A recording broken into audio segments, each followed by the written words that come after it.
And that is the song that I listen to get ready to play Trapjaw. And I didn't know that they were connected. So that's a really good wow. question.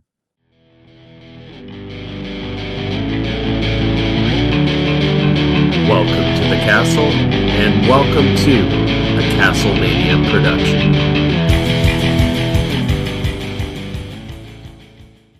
CastleMania? The thing is, my immediate family are kind of split over the affected generation, because I'm a 90s kid and my dad's like 60s, 70s. So then the 80s are this funny, like, fantasy land to me, where my parents were kind of young adults. So that, you know, that whole kind of like 80s teenagehood, that's something that has become almost like fantasy lore to me as well. So it's like when things like Stranger Things came along, there wasn't quite as much, it wasn't quite so much nostalgia, but it's more like nostalgia of a time that I've never actually experienced myself. Does that make sense? So the kind of the American 80s to me is what the 80s feels like. So like, because I grew up watching films like The Goonies and Lost, what was it? Lost Boys. Yeah. It was a massive favorite of mine. And I don't know why, you know, when it's like your favorite, but you've forgotten the name, and the Lost Boys. But a lot of that particularly American 80s output was like the biggest import from the States to us, what, or at least what it felt like, was culture. So like we grew up on like Saved by the Bell and things like this. So that whole kind of era, He-Man is woven into all of those things I just mentioned anyway. So it felt like being part of the lore that exists within the lore. It's like being there's that famous thing where they say, was it that in that one of Tarantino's films is meant to be a film within the film? So like I forget whether it's Pulp Fiction is the movie they're watching in Kill Bill, or Kill Bill is the movie they're watching in Pulp Fiction. I think there's something, I forget which multi-layer it is. It might be another one, but the Reservoir Dogs, there is some character kind of crossovers with Pulp Fiction as well, where it seems like there might be some sort of connected Tarantino universe.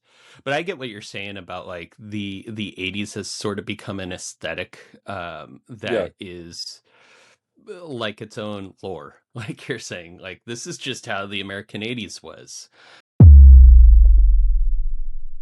And then the costume would come on at the end. That was the last part. But by the time you've been looking in the mirror and seeing all of this, I would start to go, start doing things like that, and I'd start to listen to like I'd start to listen to a lot of KoRn. So like people would see that on my posts I've been putting KoRn songs, and For Whom the Bell Tolls. So Freak on a Leash, you'll probably have there on a vinyl, I'm expecting and I'm hoping. Is it coming? Have we got Freak on a Leash? Oh, buddy, come on. And have we got Come On? Have you got any Metallica in there as well? Yeah. For Ride the Lightning? In the office, but you're a fan. Oh wait, yeah. Are you kidding me? You've got right. Oh, come on. I've got amazing. Injustice. Yeah, amazing. So yeah, then I would start to listen to that and I'd get hyped, because a lot of the stuff that I have to do, you know, you've seen the movie, it was very, very physical. So it's all well and good having this performance ready, but I had to be able to move in that stuff, and it was very hard to move. I guess you're a 90s kid, you said? Yep. What was the first album that you got, whether you bought it or it was a gift for Christmas or whatever? What was the first music album? First music album that I got was Ride the Lightning by Metallica. Was it? My dad bought it for me. I remember exactly where I was. And do you know what? I did. Okay. This is for everyone out there. I had no idea I was going to be asked this, and I've never thought about it really.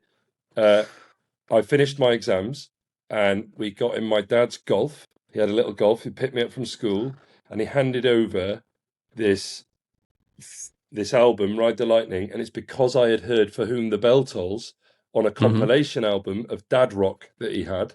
And I said, I love that song. And as a little gift, he went out to Virgin Megastore and bought me the Ride the Lightning album with For Whom the Bell Tolls on it.